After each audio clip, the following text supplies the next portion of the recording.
जान है तो जहान है। पिछले 1.5 साल से लगभग 2.25 साल के आसपास से ही जो कोविड से हम जूझ रहे हैं, कोविड वायरस जो आरएनए वायरस है, वायरस 2 तरह के होते हैं, एक डीएनए वायरस, एक आरएनए वायरस। ये जानने के लिए आपको बता रहा हूँ क्योंकि बहुत सारे लोग टीकाकरण करने में घबराते हैं कि मुझे ऐसा हो जाएगा, मुझे ऐसा हुआ। वैसे 10 करोड़ लोगों ने, जो सरकारी डाटा है, उन्होंने अपना भी टीकाकरण करवा लिया है। मैं सबसे अनुरोध करूंगा मिसाइल टुडे की तरफ से, कृपया आप अपना रजिस्ट्रेशन करवा कर पूरा टीकाकरण को करवा लीजिए क्योंकि ये आरएनए वायरस है। हमारे प्रधानमंत्री श्री मोदी जी ने भी कहा है कि कोरोना के साथ जीना है। लोग बाग आ रहे हैं, बढ़ के आ रहे हैं, जो समझदार हैं वो तो लगवा रहे हैं, मगर कुछ लोग डर के मारे नहीं लगा रहे हैं। देखिए, डीएनए और आरएनए वायरस में 2 फर्क है। डीएनए वायरस जैसे मिजल्स वो आरएनए वायरस कृपया इस कोविड-19 कोविशील्ड है, इंजेक्शन को जरूर लगवाइए। 2 डोज जो भी टाइम है। आपको सारी एनजीओज जो हमारी ये काम कर रही है, भारतीय एकता समिति लखनऊ निःशुल्क कोविड-19 टीकाकरण अभियान 30/10/2021 दिन शनिवार। इसमें कोई डरने की बात नहीं। यहाँ के सभी डॉक्टर्स, सभी नर्सेस आपकी सेवा में तत्पर हैं और वो आपको सारी जानकारी देंगे। कहीं भी आप लगवाइए। ये अभियान जो है भारतीय एकता समिति लखनऊ द्वारा आयोजित किया जा रहा है। देखिए, सामने टीकाकरण हुआ।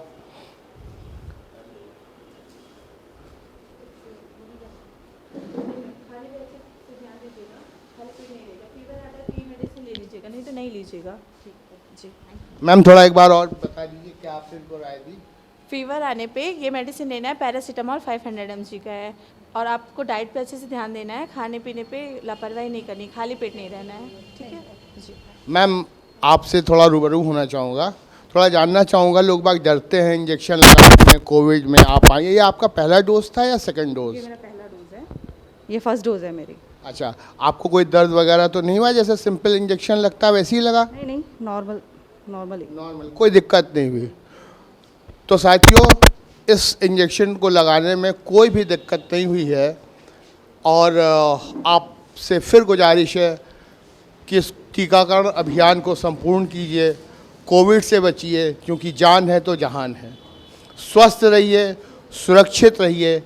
अब मैं आपसे आज्ञा ले रहा हूं और इसके बाद मेरे साथी कुणालपन जी इसको कवर अप करेंगे। तब तक के लिए धन्यवाद। मैं अंजन दास मिसाइल टुडे भारतीय एकता समिति लखनऊ द्वारा आयोजित निःशुल्क कोविड-19 टीकाकरण अभियान। साथियों, मैं आपका मित्र, आपका साथी कुणाल पंत मिसाइल टुडे से आज हम पहुंच चुके हैं यहाँ गोमती नगर स्थित खुशी लॉन्स में। यहाँ पर एक बहुत ही भव्य यहाँ पर एक कार्यक्रम लिया हुआ है। यहाँ की एक प्रमुख संस्था भारतीय एकता समिति लखनऊ द्वारा प्रायोजित निःशुल्क कोविड-19 टीकाकरण अभियान। जैसे कि आप साथी लोग जानते ही हैं, लगभग पिछले 1.5 साल से ये जो कोविड-19 की वैश्विक महामारी, मैं आपको एक चीज़ यहाँ पर ज़रूर बताना चाहूँगा। ये कोविड-19 असल में कहते ही क्यों हैं?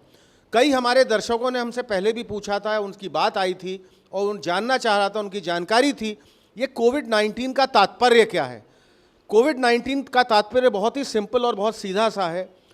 कोरोना वायरस डिजीज़ 2019, उससे बना है कोविड-19।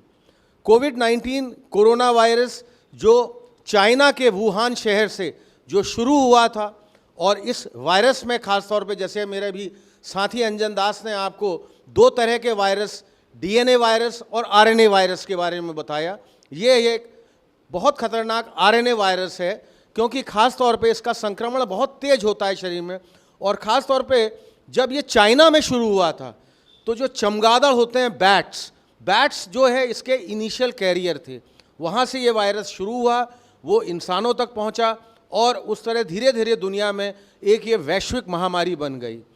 इसका जो लक्षण होते हैं, इसमें तेज बुखार आना, खांसी रहना बराबर और सांस लेने में दिक्कत, रेस्पिरेटरी डिस्ट्रेस जिसको हम मेडिकल भाषा में कहते हैं, या एक ख़ास तौर पे रेस्पिरेटरी प्रॉब्लम जो बनी रहती है, इसमें बहुत ज़्यादा होती है।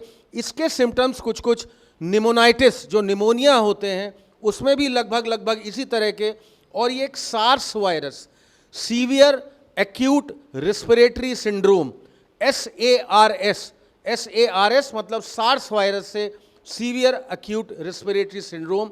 बहुत अच्छा, बहुत बढ़िया कैंप हमारे यहाँ सभी साथियों ने लगाया हुआ है। मैं बहुत बहुत धन्यवाद देना चाहूँगा यहाँ की कार्य समिति, यहाँ की कार्यकारिणी जो है भारतीय एकता समिति की। अब हम जरूर चाहेंगे जब तक यहाँ पर ये टीकाकरण अभियान यहाँ चल ही रहा है और हम आपसे लगातार इसमें रूबरू होते रहेंगे, बात करते रहेंगे। आइए थोड़ा चलते हैं यहाँ की कार्य समिति कार्यकारिणी से भी बात करने।